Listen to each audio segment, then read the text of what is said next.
Hey everyone, it's Blue Extract here. I'm just gonna make a quick video about render settings and displacement and bump maps. Right away, as soon as I get into Cinema 4D, I set my render settings. I usually do 1280 by 720 and leave the resolution at 72, which is meant for computers. If you want to go higher for printed pictures and such, PM me and I can give all that information to you. But if you're gonna make intros, anything, just use 72 resolution. This is the same with Photoshop. The rest you can all leave unless you're making an animation. I'm just gonna make a quick little cube. Let's give it some characterization. Just add a little fillet to it. First off, we are going to increase the segments to 10 per axis. Alright. Now we're going to create a new material. It's just going to be pretty basic. Let's make it grungy. To do this, Cinema 4D uses the same kind of layering as Photoshop does. So, first off, load an image or use color, gradient, noise. Fresnel is usually used for luminance, diffusion, reflection, and transparency, but you can use that. I would suggest going with color or gradient first. But after you choose one of those, click on Layer, which is right here. Click on the image, and it brings you into a section which lets you layer images. So you have all multiply, screen, overlay, etc. I'm just going to load in a couple of textures to make this thing look a little better.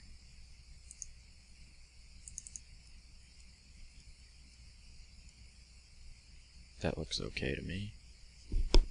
Now you want to find which image is more prominent, which the metal bear looks pretty prominent to me. So you're going to click on Copy Channel, you're going to go into Bump, activate it, and click Paste Channel. You're going to do the same with displacement, except you're going to turn on Subpolygon Displacement and adjust it to the proper settings, which that's about right.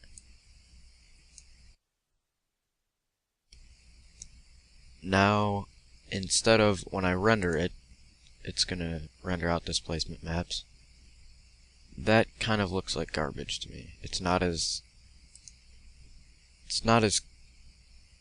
how should I say it? It's not as good a quality as you can make it. So you're going to go into projection, and instead of UW or UVW mapping, you're going to click on cubic and hit seamless. You're going to notice a slight change. This is mainly for bigger objects or text.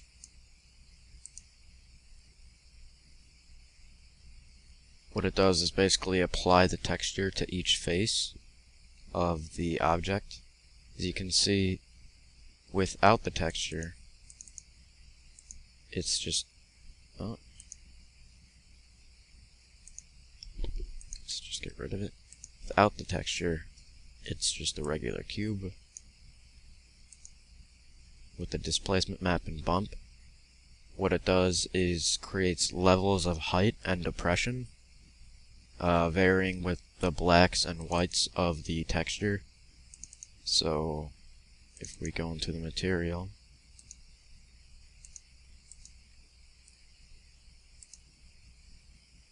let me just get a bigger size. The blacks, let's say around the edges, that will cause the displacement to create a map that goes lower. And the white area, you'll see the object increase in height. So let's just find a good example. I'm going to increase the displacement to show you all. It could be the reverse of what I just said, but I think it's accurate. Yeah, as you can see, every time the white shows up, the height increases, and every time the black shows up, the height decreases.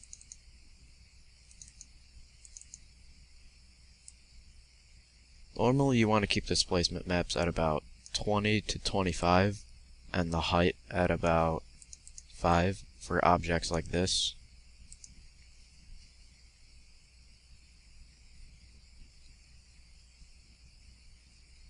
Also, you can see right here, the gradient right there looks pretty ugly. So what we can do is, let's just fillet it again. For each segment, that creates one of those gradients. So if we increase the gradients, last time we had 10, this time I'm going to do 50. It's going to be a little hard to see your object, but it'll make the texture look nice.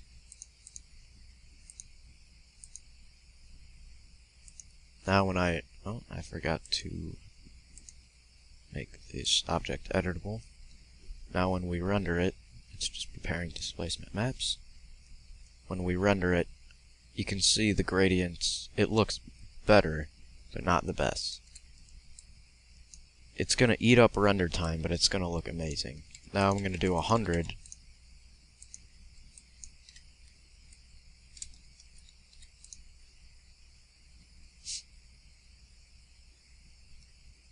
And we'll see how it looks now.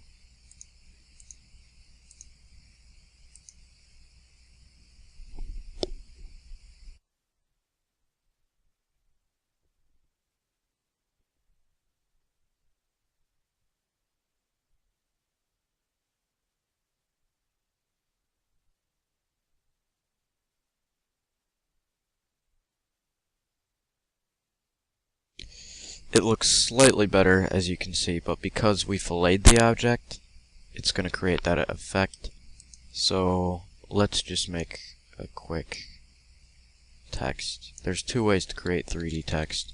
What I did is go to MoGraph and MoText. Let's just center it.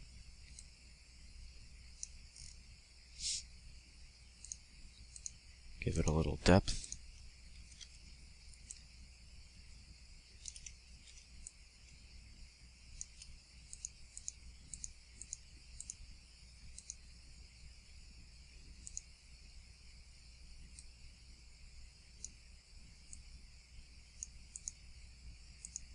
Now when we render it, oh, I applied it to the wrong object.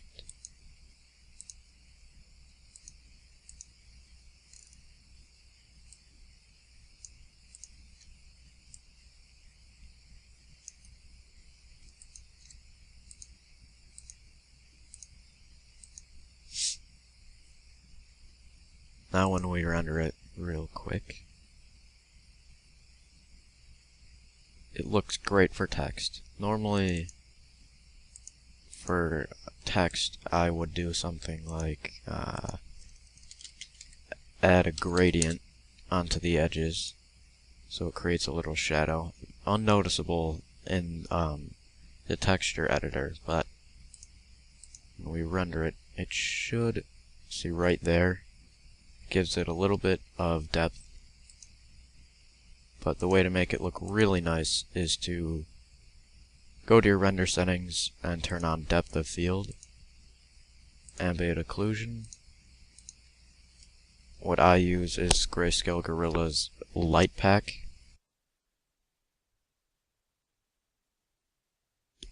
Just gonna drag into softbox real quick. Might take a little minute. My computer is acting slow.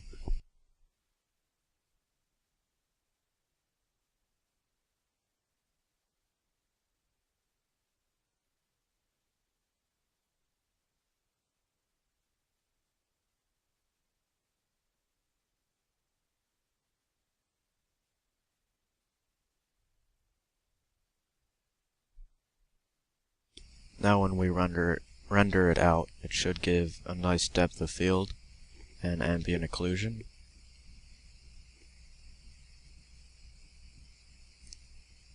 As you can see, I barely put any effort into this, and it looks pretty decent. Now if you put more effort into the texturing and the lighting, you could get a nice effect.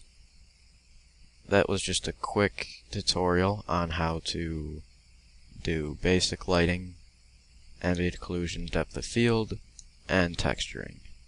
I'm just going to throw something in here right at the last second. A very useful lighting mechanic is the lens option. When we render it out, you're going to just see a regular light here. But when it's done rendering all the objects, which is just going to take a second, displacement maps take a while to render, along with the depth of field and ambient occlusion. It gives us a lens effect. To make this look slightly better, just turn all these on. It just scales out the object. Also, give it surface caustics and volume caustics, which basically means it has varying shades, which you will see in a minute.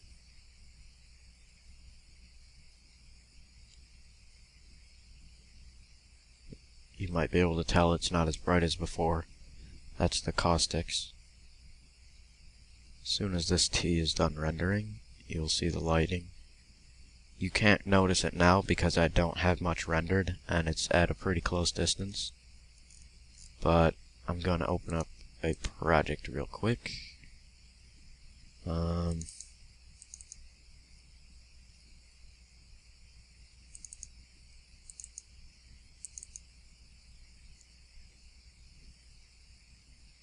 Where did I save it as?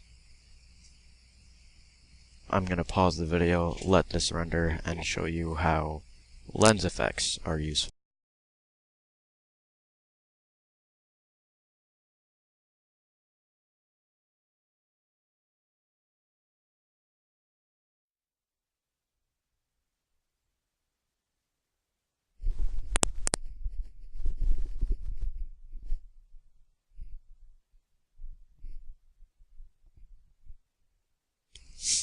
As you can see, after I rendered this, the lens effect right there, it makes the tube look a lot better. And the displacement maps, you can see little breaks in the tube. After I modeled this, I didn't think it'd look really... The point of it was, I was going to have zombies in there, or little creatures. I'd model out something, I wasn't sure yet. But that green effect, the lens, it looks really nice, as you can see. Also the glass, the displacement map, looks really nice with it. As you can see, it works for everything, even the water inside there I use displacement. So that is my short video.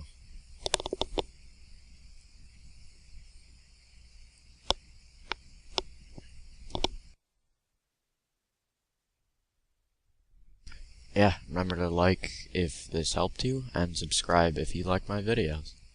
See ya.